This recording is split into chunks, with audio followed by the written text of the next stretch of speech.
Saya mau tanya, kalau Tuhan yang berjanji, Dia bohong gak dengan janjinya? Dan hari ini dalam nama Tuhan Yesus saya bersaksi kepada saudara, semua yang ditulis dalam janji ini saya sudah mengalami. Saya bersaksi janji Tuhan itu ya dan amin. Ada masalah. Bagaimana kita mengikut Tuhan itu bicara tentang penderitaan. Ketika seorang Farisi, ahli Taurat berkata, aku ingin mengikut engkau Yesus. Yesus gak ngomong gini, ayo nanti kamu akan diberkati. Nanti kamu akan mengalami kelimpahan. Nanti kamu akan gini. Dengan bersemangat, ya, orang Farisi ahli Taurat ini berkata, aku mau ikut kemana saja engkau pergi. Tapi seperti disiram oleh air es satu ember, Tuhan tuh bilang gini, kamu mau ikut aku? Serigala punya liang, burung punya sarang, tapi aku tidak punya tempat untuk meletakkan kepala. Artinya apa? Tuhan sedang berkata, kamu mau ikut aku? Kamu siap menghadapi ketidaknyamanan? Mengikut Tuhan itu tidak enak. Ada daging yang harus dikoyakkan, ada kesombongan yang harus ditaklukkan, ada harga diri yang harus dibuang. Baru kita bisa berkata, aku hidup tapi bukan aku lagi, Yesus yang hidup di dalamku. Hari ini, pagi ini saudara, saya ingin sampaikan tentang sesuatu hal, ya, tentang upah mengikuti Yesus. Siapa yang mau dapat upah? Angkat tangan. Itulah orang Kristen. Kalau ditanya mau dapat upah, semua langsung, ya, karena yang namanya upah itu pasti enak, ya. Semua orang tentu pengen dapat upah. Dan untuk apa kita ikut Yesus kalau nggak ada upah? Pulang saja, nggak usah ke gereja, nggak usah percaya. Kita semua tentunya, ya, pengen dapatin sesuatu. Kita nih udah ikut Yesus, apa nih yang kita dapat? Kita buka bersama Injil Matius pasal yang ke-19 ayat 27 sampai ayat yang ke-30, saudara. Injil Matius 19 ayat 27 sampai ayat yang ke-30. Baca bersama 1, 2, 3. Lalu Petrus menjawab dan berkata kepada Yesus, kami ini telah meninggalkan segala sesuatu dan mengikut engkau. Jadi apakah yang akan kami peroleh? Kalau saudara lihat judul perikop dari ayat ini tuh upah mengikut Yesus. Satu kali Petrus tanya sama Yesus, ya, mungkin Petrus sudah merasakan malang melintang ikut Yesus, ya, banyak yang mencerca, ya, banyak juga mengalami badai. Lalu dia baru tersadar karena ternyata mereka itu meninggalkan jalannya, meninggalkan ayah dan ibunya, ngikut Yesus kemana-mana. Dia baru sadar, lalu dia tanya sama Tuhan, kami ini telah meninggalkan segala sesuatu, termasuk meninggalkan hidup lama, dosa-dosa lama, ya, dan mengikut engkau. Jadi apa yang akan kami peroleh? Itulah manusia. Memang kita wajar, saudara, bertanya apa yang kita dapat. Manusia itu selalu berhitung untung. Banyak orang itu, saudara, mengukur berkat itu hanya uang. Dia lupa, kau itu 1 bulan ini tidak masuk rumah sakit, itu sudah puji Tuhan, haleluya 12 kali. Coba kalau mau masuk rumah sakit, berapa banyak uang yang harus kita bayar? Orang, maaf, gak bisa buang air besar saja masuk rumah sakit di Jakarta itu bisa puluhan juta loh. Iya Pak, ya. Berkat Tuhan itu saudara bangun pagi, saudara bisa ke toilet lancar, itu berkat enggak? Berkat. Tapi seringkali kita ini selalu mengkonotasikan berkat itu dengan kita buang itu jauh-jauh, saudara. Anakmu sehat, ya, usahamu sehat. Banyak orang itu gini, saudara, ya, selalu berpikir ikut Yesus itu uang, berkat itu uang. Saya mau tanya di sini, saudara butuh uang nggak? Pendeta butuh uang nggak? Kok lebih kencang butuhnya? Saya butuh uang, butuh. Ya, uang itu tidak dibawa mati, tapi nggak ada uang bawaannya bertobat. Kenapa saudara sambung? Berarti ini apa yang ada di hati meluap dari mulut. Saya itu hanya mengumpan loh. Kalau nggak ada uang kau rasanya mau mati, bertobat kau, mata duitan berarti kau. Ya, jangan jadi orang mata duitan. Tapi orang Kristen yang tersesat selalu mengukur berkat Tuhan itu dari uang. Ya, dia pikir kalau dia ke gereja pokoknya uangnya banyak, tokonya diberkati, cuannya banyak. Saudara, Yesus berkata begini, kita lihat ayat yang selanjutnya. Yesus bilang di sana, kata Yesus kepada mereka, aku berkata kepadamu, sesungguhnya pada waktu penciptaan kembali, apabila anak manusia bersemayam di tahta kemuliaannya, kamu yang telah mengikut aku akan duduk di kemuliaan Tuhan. Kalau nggak ada pengorbanan dari pengiringanmu kepada Tuhan. Seringkali saudara, kita ini sama Tuhan suka hitung-hitungan. Hitung. Ya, mau memberi itu apa yang aku akan dapat dari Tuhan. Kita lupa loh. Kita ini narik oksigen, bernapas itu udah nggak pakai tabung, udah gratis. Itu anugerah. Keluargamu baik, anakmu baik, usahamu baik, semua baik, itu anugerah. Dan kalau engkau hanya mengukur berkat Tuhan itu dari uang, yaitu engkau tersesat. Makanya banyak orang Kristen itu sama Tuhan hitung untung rugi terus. Dan engkau tidak akan pernah melihat kemuliaan Tuhan selama kita ini hitung untung rugi dengan Tuhan. Loh, kenapa kita percaya Yesus? Upahnya yang pertama tadi dikatakan yang paling jelas, ayat yang terakhir bilang, dan engkau akan memperoleh hidup yang kekal. Semua manusia di dunia ini membutuhkan yang namanya keselamatan. Hal pertama, upah yang sangat luar biasa yang kita terima dari Tuhan Yesus, upah dalam kita percaya mengikut Tuhan. Yang pertama itu hidup kekal dulu. Hidup kekal. Karena itu orang Kristen yang sungguh-sungguh sudah percaya Tuhan, dia gak takut mati lagi. Karena ada jaminan hidup sampai pada kekekalan.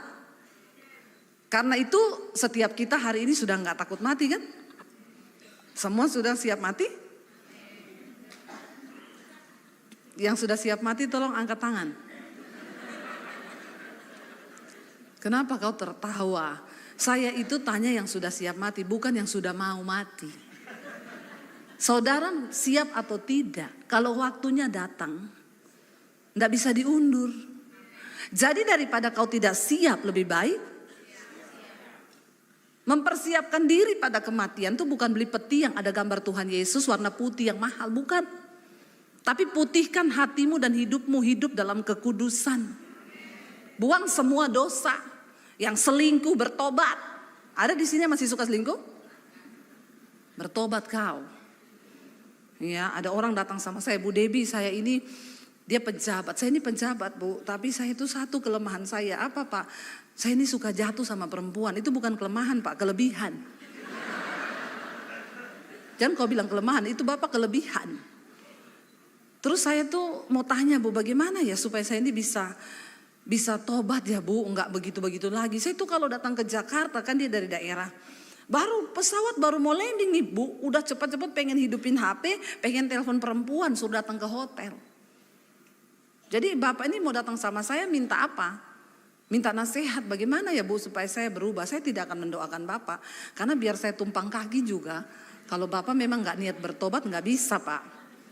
Terus apa nasihat Ibu? Gini aja, ingat-ingatin aja kalau Bapak landing di Jakarta, pegang HP, ingat, Pak, kau masuk hotel bawa perempuan, kau lagi bersinah, Pak, malaikat gunting satu saja urat di jantungmu, satu saja digunting malaikat, mati kau, Pak. Mati kau, difoto, masuk koran, Pak. Jadi Bapak pilih sekarang masuk surga, masuk neraka atau masuk koran? Dia langsung ini, oh Tuhan Yesus. Aduh, Ibu kok menakutkan ya, Bu, nasihatnya. Iya, karena kan Bapak udah tahu firman ya. Kita nggak usah lagi kasih nasihat-nasihat yang menghibur. Ya, Pak Gembala ya. Kalau ada jemaat gitu ngomong aja, Pak, mati kau, jantungmu digunting satu. Langsung Pak, itu jemaatmu kepahitan sama Bapak, pasti dia keluar dari gereja ini. Dia keluar pasti dia ngomong, apa itu gembala mulutnya kayak begitu. Memang serba salah menghadapi orang Kristen ini. Ya, makanya memang ada kayak saya begini. Puji Tuhan saya ini bukan gembala. Saudara tersinggung, terserah, emang gue pikirin. Mau tersinggung aja, nggak mau dengar khotbah saya silakan. Ya, yang belum subscribe channel YouTube saya. Nggak usah tepuk tangan. Ya, Debbie Basir TV. Ya, tolong subscribe, like, dan share. Amin. Udah nggak usah denger nasihat yang manis-manis, ya. Udah bukan waktunya manis-manis. Oh gitu ya. Jadi Bapak suka selingkuh. Tuhan mengerti kok, Pak. Pret. Bertobat kau ya, bertobat. Jangan main-main dengan Tuhan. Kenapa kita percaya Yesus? Upah yang pertama dan yang terutama, kita punya hidup yang kekal. Makanya orang yang sudah percaya Yesus, sungguh-sungguh ikut dia, nggak takut lagi dengan yang namanya kematian. Mati itu untung.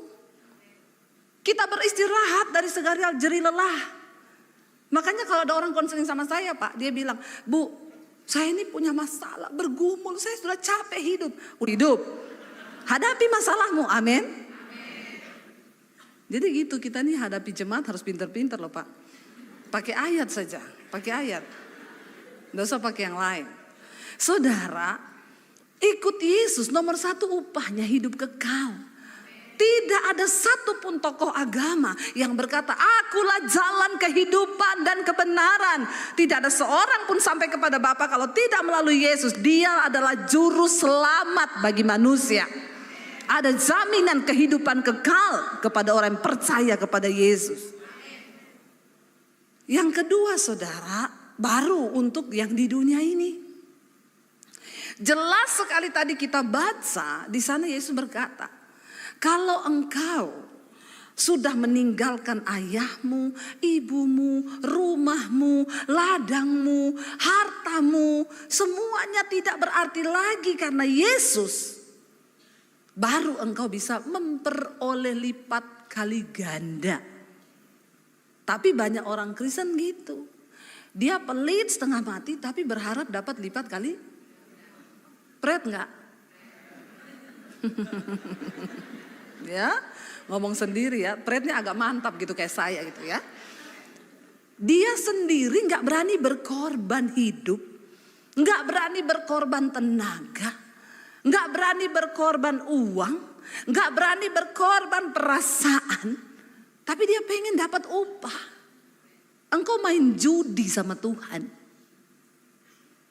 Ya, lucu orang-orang Kristen model begini tuh lucu. Saya tuh ketawa. Banyak yang datang, Bu gimana ya supaya saya kayak Bu Debbie. Ibu sekarang diberkati Tuhan ya, luar biasa ya. Kau mau proses yang kayak saya hadapi, mau? Diusir dari keluarga. Tinggalin rumah, tinggalin semuanya dengan air mata bercucuran. Tapi saya bilang, pergi dari rumah ini kalau kau mau ikut Yesus. Jangan bawa ijazahmu. Yang kasih sekolah kau itu saya, kata papi saya. Saya mau lihat kalau kau keluar tanpa ijazah ikut Yesus. Saya mau lihat Yesus kasih makan kamu pakai apa. Makanya memang saya harus jadi YouTuber. Gak perlu ijazah. Amin. Saudara, ada upah. Saya mau tanya, kalau Tuhan yang berjanji, dia bohong gak dengan janjinya? Dan hari ini dalam nama Tuhan Yesus saya bersaksi kepada saudara, semua yang ditulis dalam janji ini saya sudah mengalami. Saya bersaksi janji Tuhan itu ya dan amin. Tepuk tangan buat Tuhan. Tapi Tuhan sedang mencari hari-hari ini orang-orang yang layak, sebab Tuhan itu ingin memberkati kita sesuai dengan apa yang ditulis di firman. Dia tidak bisa menyangkali firman-Nya. Dan dia melihat hatimu, saudara. Bagaimana engkau tuh mau berkorban.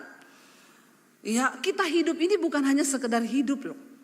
Saudara, jangan engkau berpikir aku ini hidup hanya sekedar hidup. Makanya banyak orang itu berusaha supaya umurnya panjang. Dia berusaha pokoknya dia itu mau melakukan apa aja biar aku ini umur panjang. Maaf saudara, hidup mati kita itu di tangan Tuhan.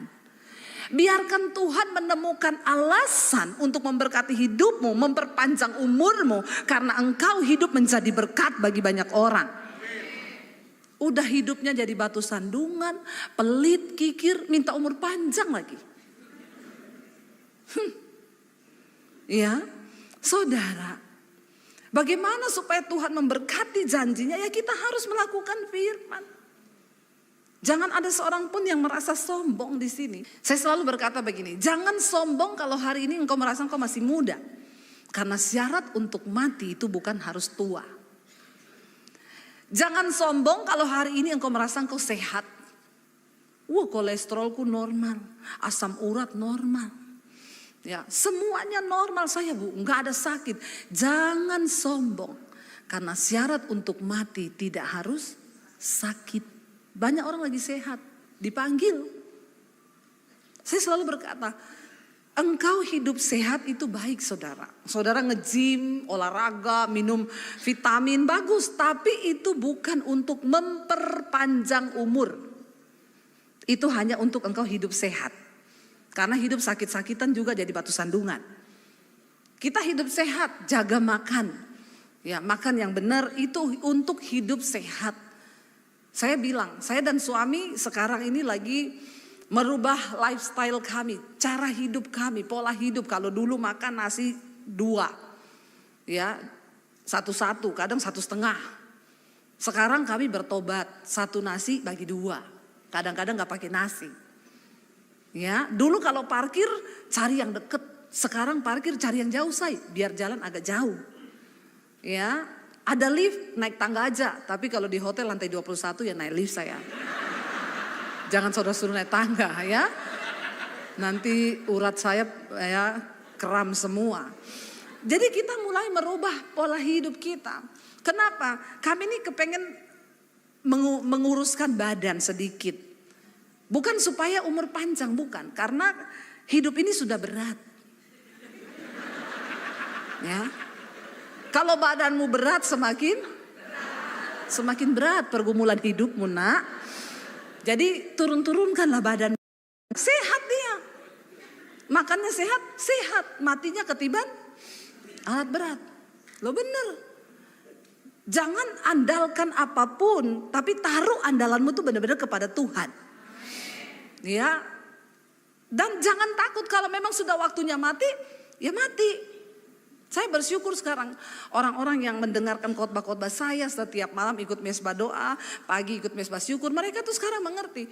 Jadi mereka kena cancer, mereka kena ini telepon saya, Bu. Terima kasih khotbahnya saya kena cancer, Bu.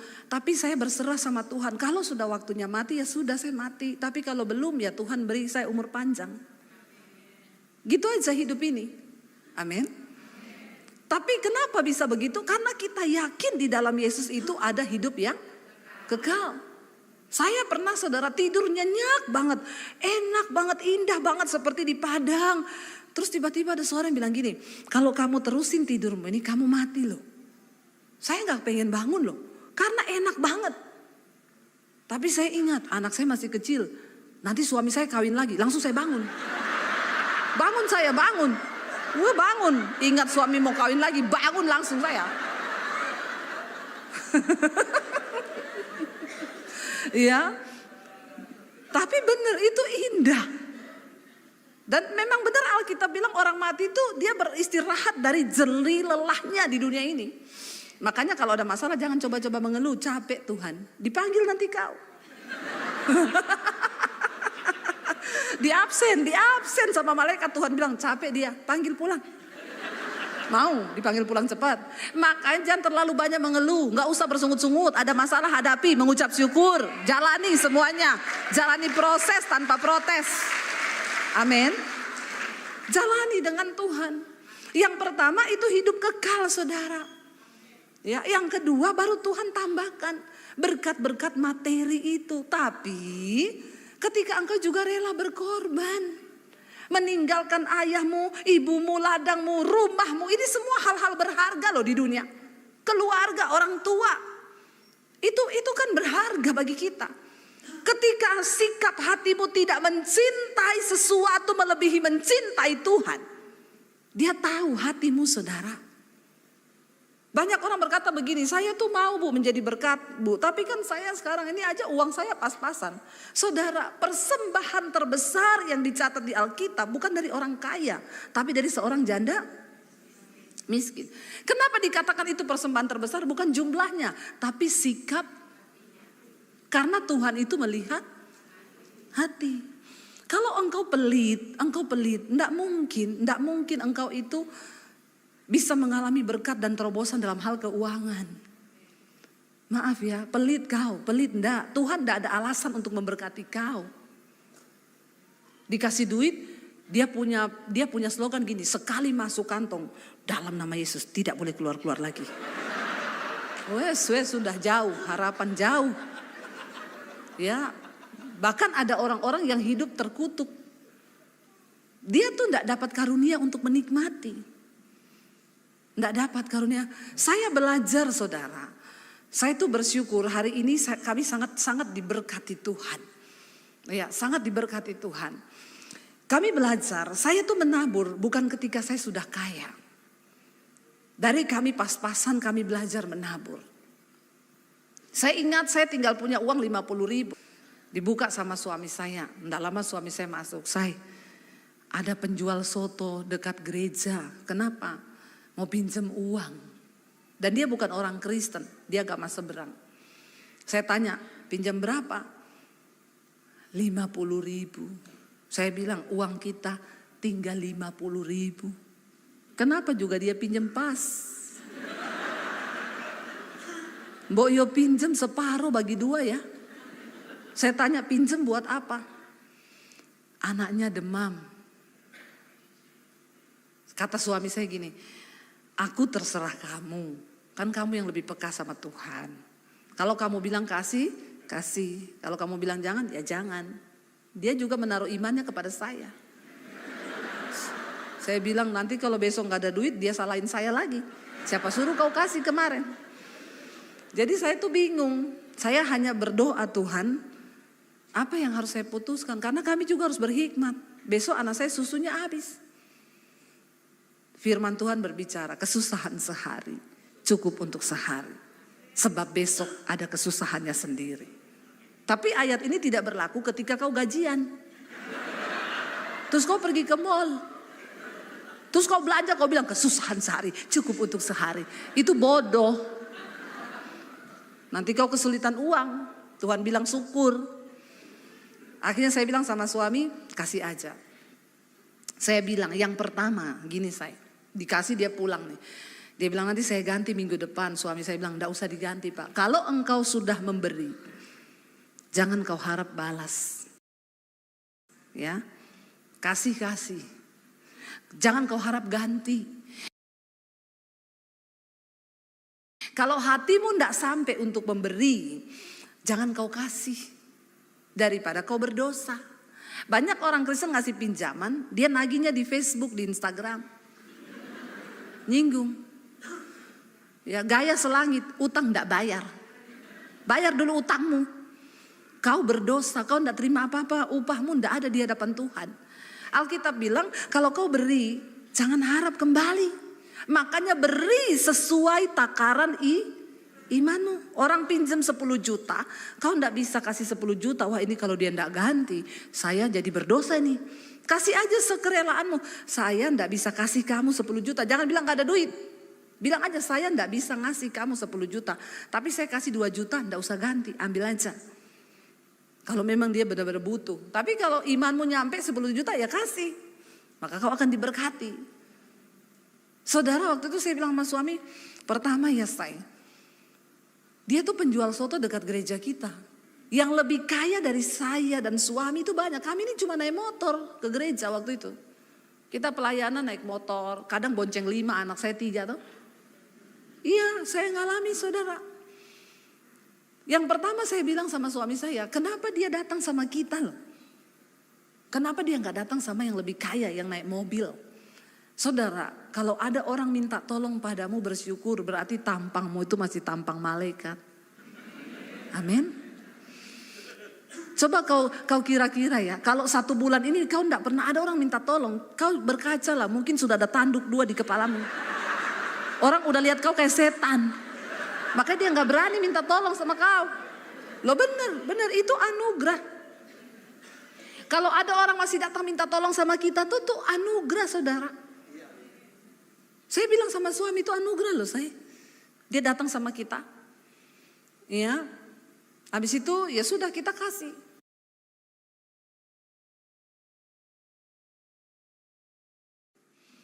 Besoknya, tapi Tuhan melihat dari sorga. Tidak ada satupun yang tidak dilihat Tuhan. Waktu hatimu tulus, waktu engkau memberi dengan sukacita. Saya belajar dari kami masih miskin, cuma punya 50.000. Besoknya suami saya ada pelayanan. Dulu suami saya sering diundang main keyboard kalau ada persekutuan. Saya bilang sama suami saya, aku ini udah gak punya duit, bengong di rumah, nanti banyak dosa. Aku tak ikut kamu pelayanan ya. Iya yuk ikut aja daripada bengong, lumayan juga makan gratis. Ya, saya ikut suami naik motor, kita pergi pelayanan. Sampai di sana saya duduk, suami pelayanan. Tiba-tiba sebelum mulai acara ada satu pengusaha kaya, dia masuk di pintu. Saya lihat bapak ini, waktu saya lihat ada suara di hati saya langsung ngomong gini, nanti bapak ini akan memberkati engkau. Saya tengking dalam nama Yesus. Mata duitan. Begitu lihat orang kaya, langsung suara hatinya bicara. Dasar bertobat kau. Karena banyak orang begitu kan, waktu gak punya duit, ketemu orang kaya, muka langsung berubah jadi celengan babi. Dia pasang tampang susah, ya. Biar kelihatan susahnya, biar ditabur duitnya. Nggak usah kau rekayasa berkat Tuhan. Amin. Biasa aja Tuhan lihat hatimu kok. Nggak usah kau rekayasa. Saya tengking itu suara, saudara. Dalam nama Yesus. Tapi itu suara bicara terus. Lalu saya bilang gini, Tuhan, kalau ini memang suaramu pasti terjadi. Tapi kalau ini suara hati saya sendiri, ampuni saya Tuhan. Saya tidak bermaksud Tuhan. Memang saya nggak ada duit, tapi saya tidak bermaksud mata duitan Tuhan. Tapi saya tunggu aja, pasti terjadi itu kalau dari Tuhan. Sudah selesai acara, sudah. Sini, saya doain.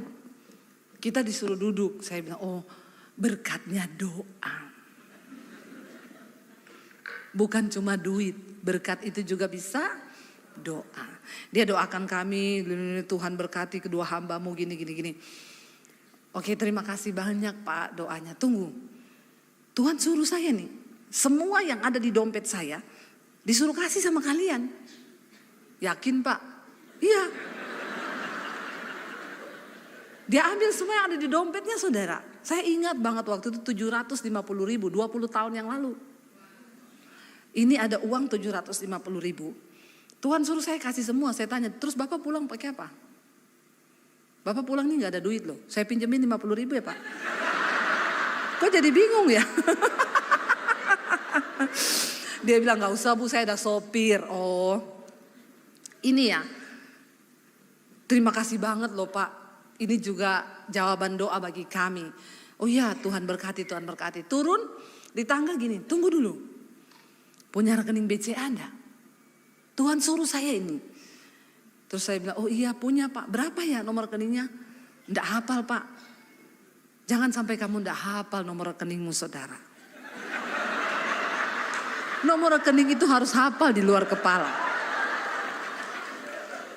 Supaya kalau ditanya, langsung jawab. Jangan lama-lama, karena bisa berubah pikiran. Kalau sekarang saya hafal 785 034 0241 BCA atas nama Debbie Basir. Nggak usah tepuk tangan, nggak penting. Saya bilang saya nggak hafal Pak. Oh ya udah besok pagi jam 8. Tolong SMS ya ke saya, kirim ya. Iya Pak. Tunggu jam 8 tepat ya. Jangan jam 5 pagi kau sudah SMS. Jam 5 SMS, setengah 8 gini, sudah transfer belum ya? Itu mata duitan. Nggak usah ditanya. Belajar untuk nggak usah merekayasa janji-janji Tuhan itu. Kalau Tuhan sudah berjanji itu pasti dia tepati. Jam 8 saya SMS, "Shalom Pak, ini nomor rekening saya." Udah, saya nggak tanya-tanya lagi. Jam 10 dia telepon, "Ibu sama Bapak ada di mana?" "Lagi di rumah." "Bisa ke BCA sini?" "Oh iya bisa, deket sama rumah." "Saya tunggu di sini ya, saya mau kasih tunai aja sama saya mau sampaikan sesuatu." Kami datang saudara, dia pegang amplop coklat, dia bilang, "Kalian jangan terima kasih sama saya ya, sama Tuhan.